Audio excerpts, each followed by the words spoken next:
Hey there, everybody. This is the second episode, I think, of Tactics Over Let's Play Together. So, yeah, basically, triangle lets you open your menu, X lets you move to different places. On the place that you're standing on, it brings up a menu, and you can do whatever. And start as a save your game. And that's basically the situation here. So yeah, that's basically all there is to the world map. My plans for the future include this. I will not be using any new unique characters this run. Everybody does it, so I'm going to be different, and I'm going to use generics. Not to mention that if you have like one of each class, they do eventually look unique, you know? So that's what I'm going to do with unique names and stuff like that, named after most of my friends. And yeah, I'm gonna try to recruit some Hawk Lizardman, stuff like that. I think done a little bit of research. It's different in this game, and I did get pretty far into Chapter 2 in the last one. So I mean, although I still don't know much, I know a little more this time around. So there are certain things I will be able to do differently to improve the gameplay and the quality of the videos. But at first, I'm gonna be basically I'm just gonna be rushing back to Chapter 2. I liked it there. It was my home, and I kind of want that back. So you'll see me doing repeat a lot of classes at first, but eventually some of the characters will be branching off.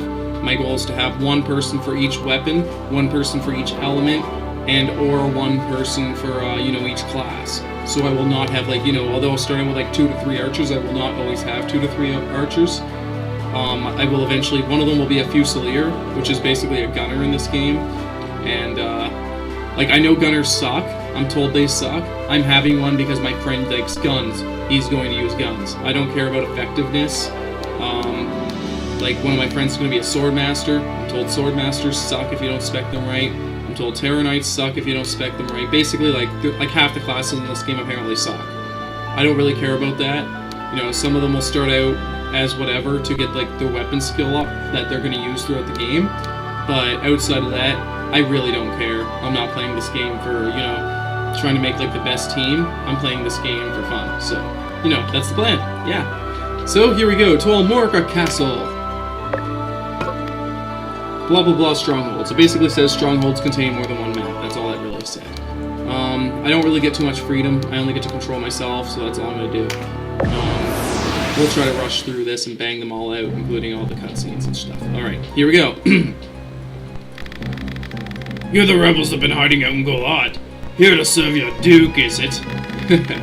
There's 2,000 Goth on that one's head, boys. Half the purse to him what brings him down. A few other changes in this game are the weapons you get to use. I know in the previous game, crossbows were available in Chapter 2. It took a while to see their first crossbow. A narrow stream scarce one's pace across. Easily jumped this, watch. But look before, nay, you can only jump to ground of the same height or lower. One of the winged like me moves with no heed of height or terrain. Which is why we need Hawkman, because we can't use him. He's cool. Even so, rushing in alone without someone to watch your back is asking for early grave. Always keep a close watch on the action to see who will move next. Avoid unnecessary actions and keep speed on your side. The distance a unit moves and the actions it takes determines how long it must wait to move again. Press the triangle button to display a list of all units in battle. You can sort units by order of attack turn to quickly tell which one will move next. When a unit turn comes around, you can command it to move, act, or use skills. What's more, you can issue these commands in any order you see fit. Think on your choices well. The command to move can be cancelled at any time. If you find a unit out of range for a planned attack, try moving it to a different location. All units begin battle with no MP. That being the font of all magical power. Units accumulate MP gradually over time. Powerful magic requires greater amounts of MP, so think ahead before casting a spell.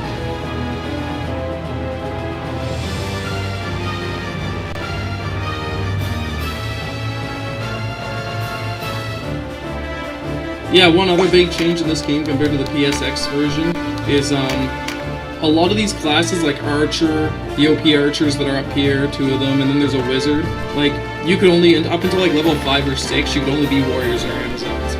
And classes were very gender specific. They're not anymore. Any gender can be any class pretty much. Skills are divided into 4 broad categories: Command, Support, Action, and Special.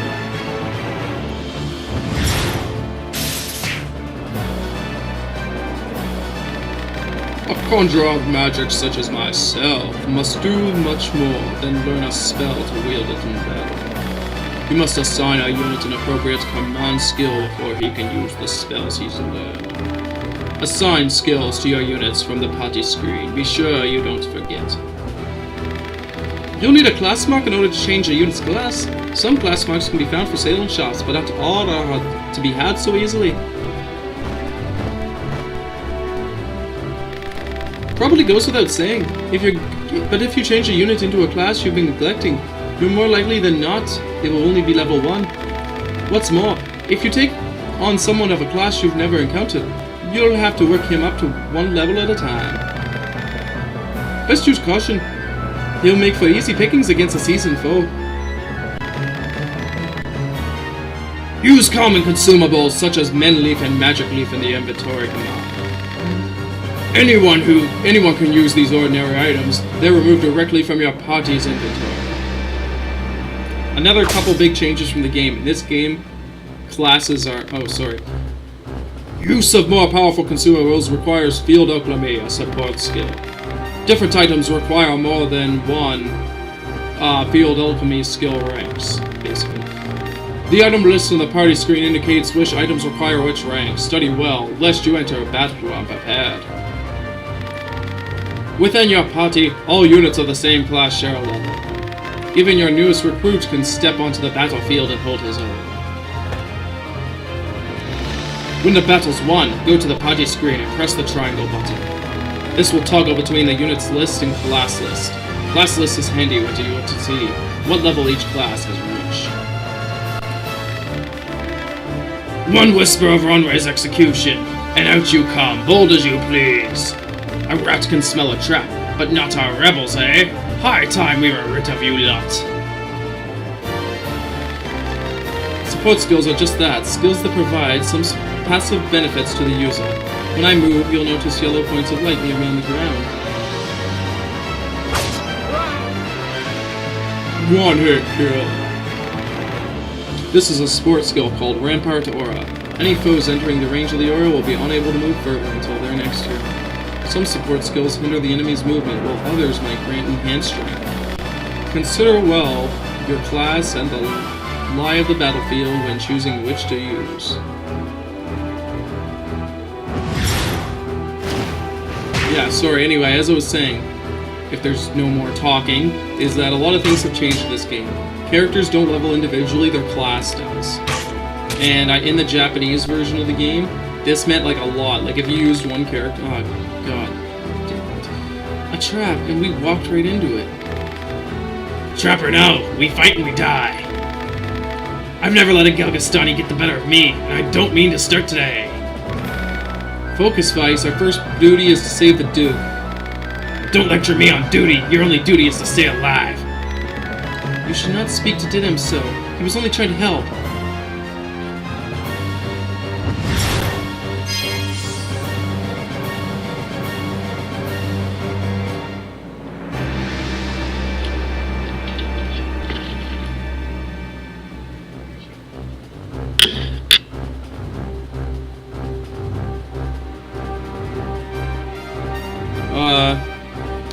So yeah, okay, good. There's no more talking, and I can move my character.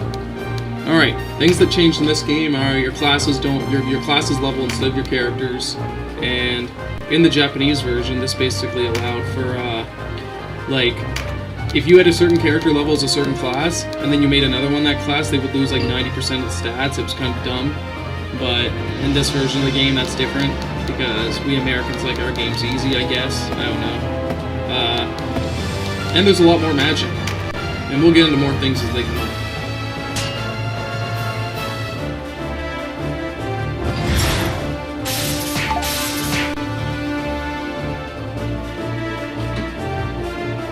gosh, she took my gear.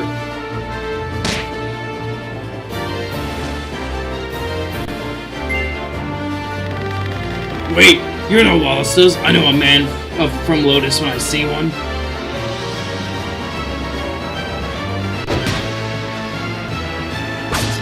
Like I know as well that hammers weren't available until later in the game.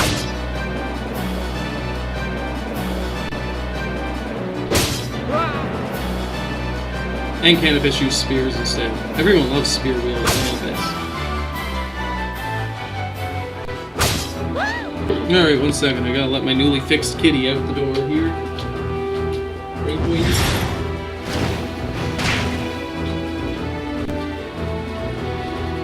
So many real-life distractions today. I'm lengthening out my videos. Yeah, that's right. Kill that piece of shit first. Oh. What the hell? Are you willing to sacrifice... Anyway...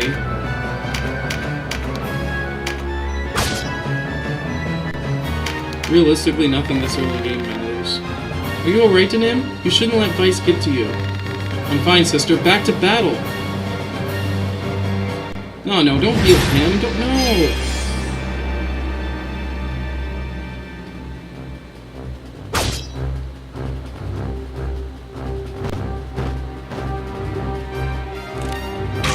Come on, yes! Good.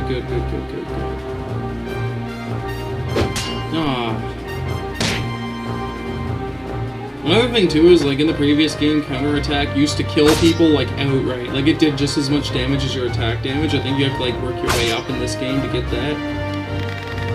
Looks like our luck has turned.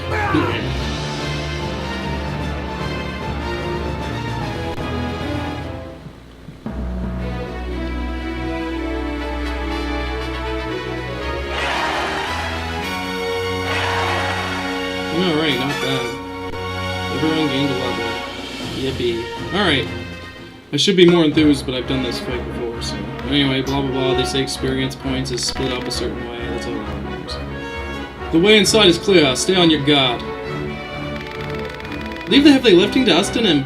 Cover our flanks, that is all we ask. Alright, and they just opened the door for us or something, because now we can go in. Alright, I will continue part 2 in the next exciting episode of Tactics Ogre. Let us cling together.